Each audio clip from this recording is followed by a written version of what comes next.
Hello, all my triangles. Thank you for having me for another song. This here is Mike Rawlinson. He is going to be my accompanist for this song. He's also my co-teacher here at Rolling Hills Middle School. Mu Phi Epsilon. Make sure you donate. We're going to be singing Yesterday by the Beatles.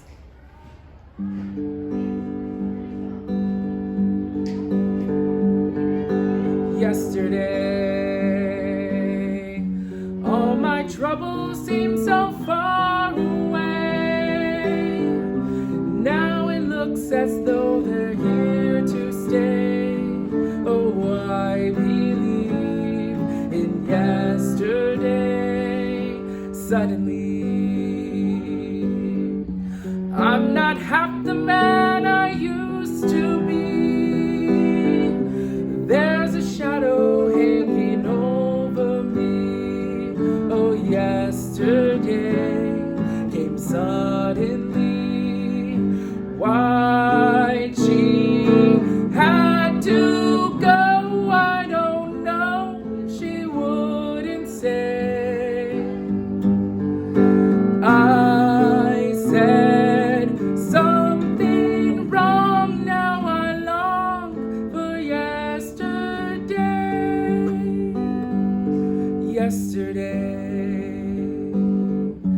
Love was such an easy game to play. Now I need a place to hide away. Oh, I believe in yesterday. Why she had to go, I don't know. She wouldn't say. I said something wrong. Now I long for yesterday. Yesterday, love was such an easy game to play. Now I need a place to hide away. Oh, I believe in yesterday.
Hello, everyone. My name is Steele Fitzwater.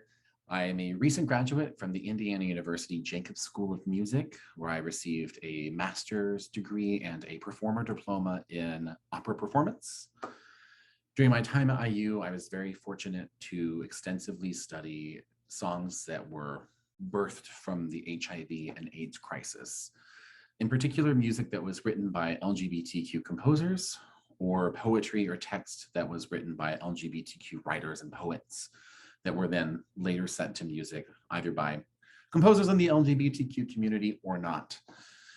And also in particular, music that was coming out of the late 1980s to the early 1990s, where the HIV and AIDS crisis was making headlines around the world for the worst of reasons.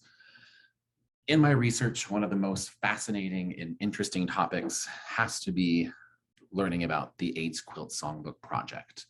And that's what I'll be mostly talking to you about today. And I'm also very fortunate to be singing on this recital as well. And you'll be able to hear a performance of one of these pieces, which I will talk about a little more in depth as we go along. Thank you very much for having me. I'm excited to get to talk to you today. So to start with a little brief overview of the HIV and AIDS crisis. When we say HIV and AIDS, we all have an idea of what this disease is and what this disease means. The first signs of this virus were found in the United States right in the beginning of the 1980s, a little earlier than I think a lot of people kind of pinpoint the height of the HIV and AIDS crisis in their mind. The actual term AIDS didn't come along until the following year. AIDS means acquired immune deficiency syndrome, and that is kind of the end stage diagnosis to the HIV virus. HIV, human immunodeficiency virus, is transmitted through bodily fluids. A lot of people think that it is a disease, or a virus rather, that it is transmitted solely through sex or sexual intercourse. However, that is incorrect. It can also be transmitted by blood, by the use of shared needles, or the traditional method of sexual intercourse or unprotected sexual intercourse. There is no cure for HIV, and as of 2021, over 730,000 people have died from HIV and AIDS in the United States alone. That number, thankfully, is diminishing with modern medicine. However, there is still no cure for the virus, so full eradication is yet to happen.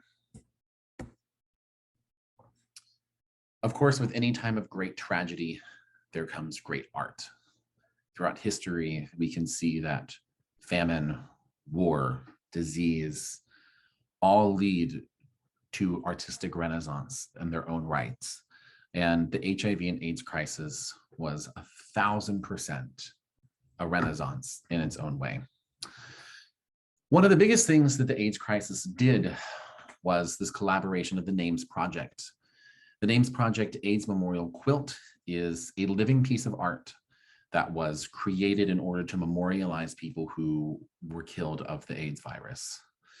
It was conceived in the year 1985 by activist Cleve Jones, and this exists as an actual quilt, a quilted panel of around 3 by 6 feet, or the average site of a person's grave site. And each quilt is memorialized by someone's family or loved ones, friends, neighbors, to remember them, and so that their memory isn't lost through the days and the sands of time. The last showing of the entirety of the quilt was actually back in 1996, 26 years ago, actually, where it covered the entire National Mall in Washington, D.C., from the Washington Monument all the way to the United States Capitol building. It is a monumental and massive piece of work. You can actually see a few photos of it here, what these quilts look like, these individual panels. The NAMES Quilt Project still exists today and is actually still growing year by year. People are still creating quilts to memorialize their loved ones and their lost friends. And until there is an end to this virus, I think we will continue to see this quilt grow year after year. Musically, the thing that came out of this horrible era was the AIDS Quilt Songbook. This was a partner project to the AIDS Memorial Quilt conceived by baritone William Parker. He was dissatisfied with the community's response to this epidemic, and he curated a collection of songs inspired by those who were living with AIDS, who had experienced AIDS firsthand, and oftentimes people who were dying of the disease. They coined this as a modern day song cycle. And much like the actual quilt itself, this is a living project where the songbook continually expands generation after generation, volume by volume. And the very first of these were premiered in Lincoln Center in the year 1992. Now, the songbook has forms of recordings, actual sheet music of the pieces that were collected for these editions, and all of the proceeds from every iteration of this songbook are 1,000%, 100% donated to the AIDS Resource Center. The first of these collections was 18 different pieces, and major collections include a Minnesota edition, and a State Project edition, the Chicago edition, and the most recent, the Sing for Hope edition, curated by composer and conductor Glenn Roven. This most recent edition is 23 different songs and includes some of the most major voices in opera today, including Tony Dean Griffey, Joyce DiDonato, Jamie Barton, and Camille Zamora. Really a powerful piece. And you see too, with these being a more modern set, having been curated in the mid-2010s, it's the lasting effect of the AIDS virus versus the immediate effect that was affecting actual living people. Looking forward, we can see that this project still does exist, and much of the music that you'll be hearing today is either inspired by the AIDS Quilt Project or could easily be an addition into a future volume. AIDS-related music has often recurring themes of fear, loss, and thankfully hope. We also thank modern medicine for allowing HIV-positive individuals to have an average lifespan, living approximately 68 years, which is just under the stereotypical average lifespan for an American. And with continued research, finding a cure is within the grasp. There is still so much stigma around people who are HIV positive, stigma that should not exist. There is nothing immoral or wrong with an AIDS diagnosis or an HIV diagnosis. And we're so thankful to have music and to have art and to have movies and videos and television who continually destigmatize a disease that so long has isolated communities, families, and individuals. And thankfully, with art and with media, we take everyday steps towards equality, even though sometimes those steps seems a little bit smaller than what we wish they were. And I think it's very important anytime we think of the HIV or AIDS crisis to remember those who were lost. This is a photo from the San Francisco Gay Men's Chorus. And as you can see, there are 7 individuals in the photo that are in white, and the rest of them are in black. The 7 individuals in white represent the 7 original members of the San Francisco Gay Men's Chorus who did not die of the HIV and AIDS virus. Everyone else who is facing backwards in black represents someone in that original chorus who has unfortunately passed away. We remember people who brought art and happiness, and we continually thank those who are making our world a better place by singing the songs of those whose voices need to be amplified in any capacity. On this program, you will see that I am singing a set of music by composer Chris de Blasio. Chris died of AIDS himself, and one of the songs, the final of the pieces I'm singing, is called Walt Whitman in 1989. That was included on the very first edition of the AIDS Quilt Songbook. It is using Walt Whitman as a voice to ferry a gay man dying at the end of his life into heaven, into the afterlife. An extraordinarily effective poem set extraordinarily effectively to music. I hope you enjoy my programming, and I hope that this talk was informative for you. And thank you very much for tuning in, and it has been a pleasure to be with you. Thank you very much.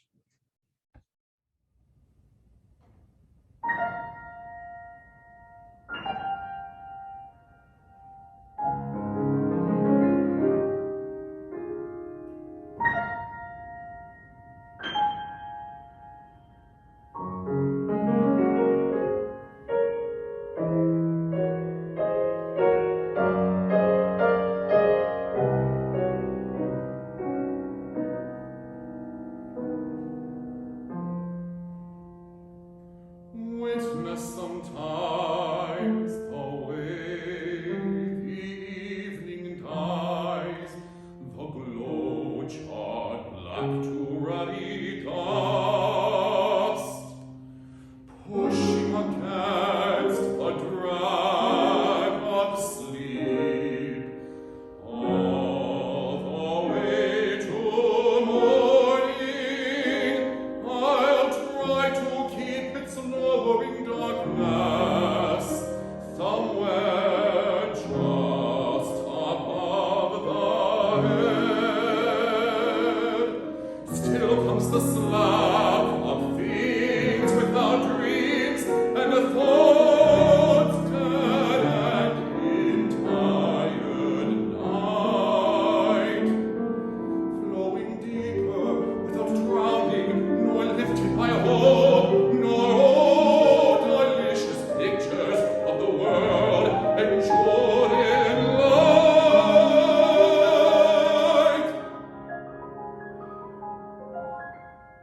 But through the tarnish of fatigue slips some thin familiar dream, cutting the dark waters with their silver oars here, just a half-breath long, warmth before the cold. One last ray calls before the disappearance of light.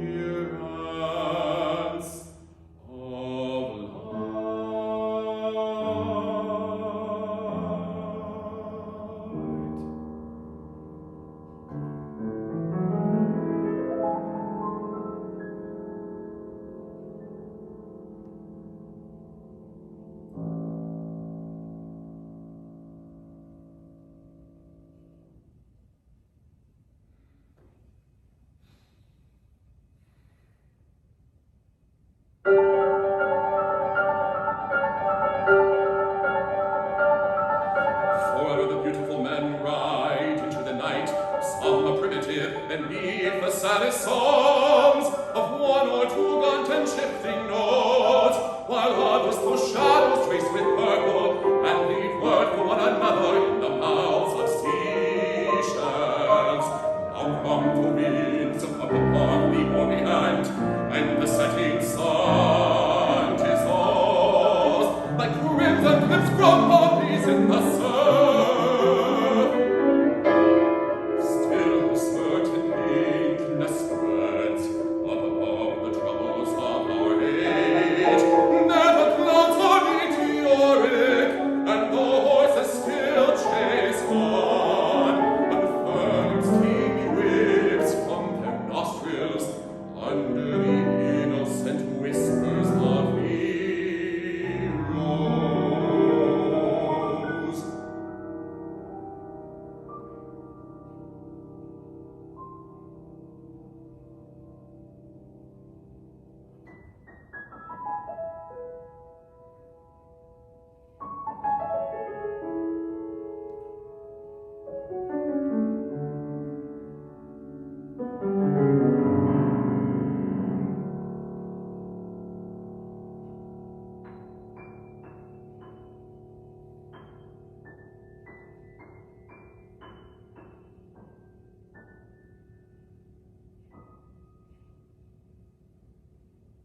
Walt Whitman has come down today to the hospital room. He rocks back and forth in the crisis.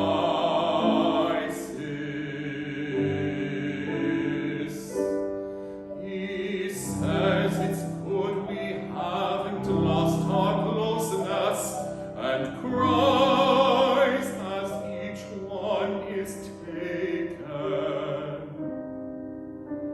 He has written many lines about these years, the disfigurement of young men, and the wars of hard tongues and closed minds.